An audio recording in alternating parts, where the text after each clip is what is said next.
Difference between operational database and data warehouse చూద్దాం. Operational డేటాబేస్ని దీన్ని online translation processing అంటారు, అందుకే షార్ట్ ఫామ్లో OLTP అని రాసిండ్రు.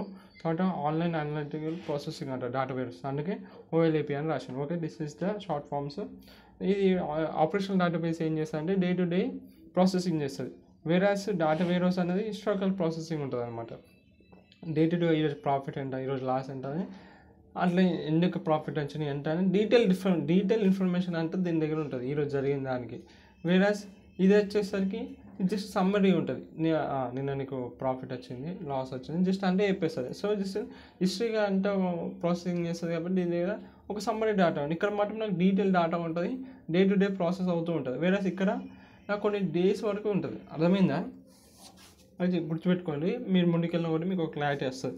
తర్వాత ఇక్కడ ఎవరు యూజ్ చేస్తాడు, డేటాబేస్ అడ్మినిస్ట్రేటర్ యూజ్ చేస్తాడు దీన్ని. యూజ్డ్ బై అడ్మినిస్ట్రేటర్, ఇక్కడ used by data analysis. Database administrator రోజు day to day data process చేస్తాడు కాబట్టి రోజువారీగా.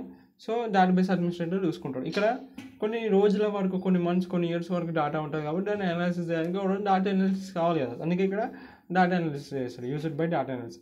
ఇక్కడ ఏం చేస్తాడంటే ఆపరేషన్ డేటాబేస్లో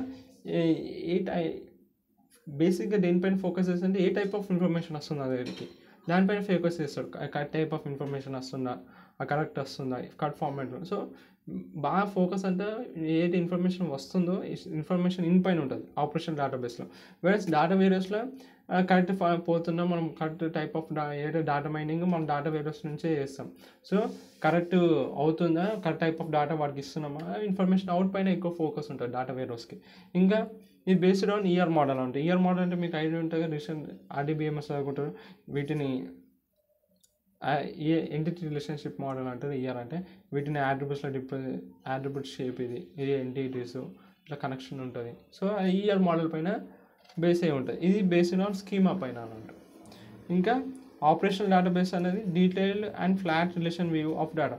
సో ఫ్లాట్ రిలేషన్ వ్యూ ఇచ్చేస్తాడు. ఇక్కడ మాత్రం మల్టీ డైమెన్షనల్ వ్యూ ఉంటుంది, అంటే అన్ని విధాలుగా నువ్వు అన్ని విధాలుగా మల్టీ డైమెన్షనల్గా నువ్వు డేటాని చూడగలుగుతావు. ఇక్కడ డేటా వేర్హౌస్లో. వేరేస్ ఇక్కడ మాత్రం ఫ్లాట్ వ్యూ ఉంటుంది అనమాట.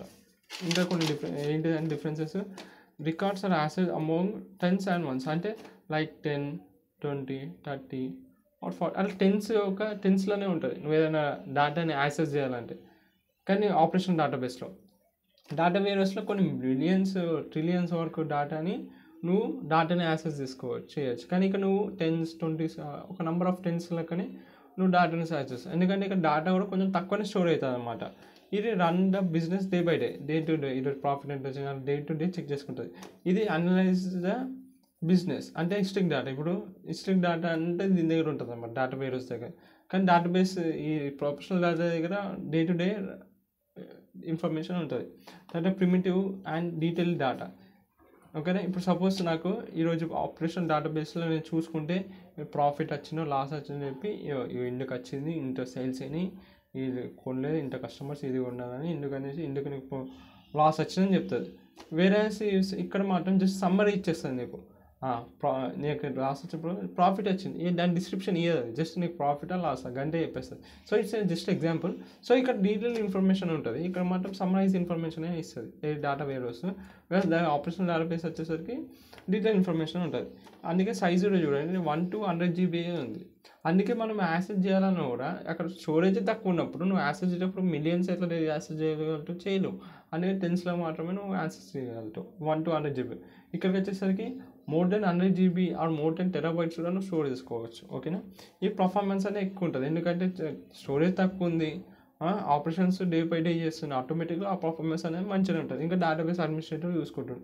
ఇక్కడ అనేది పర్ఫార్మెన్స్ బాగాలేకపోయినా ఫ్లెక్సిబుల్గా ఉంటుంది. ఎందుకంటే ఈ ఒక 1 week 2 weeks డేటా అనేది మిస్ అయిపోయినా కూడా అది కొన్ని సపోజ్ 10 years నుంచి ఆ పని చేస్తూనే ఉన్నాకు, అది గ్యాప్ని కవర్ చేసేస్తుంది. 1 week 2 weeks డేటా మిస్ అయిపోయినా కూడా మనం డేటాని అనాలిసిస్ చేయొచ్చు బెస్ట్ అన్నట్టు అలా అనమాట. ఇది అందుకే ఫ్లెక్సిబుల్ అయ్యి అన్నట్టు. ఇక్కడ మనకి డే టు డే ఎవాల్యుయేషన్ ఉంటుంది కాబట్టి పర్ఫార్మెన్స్ అయ్యి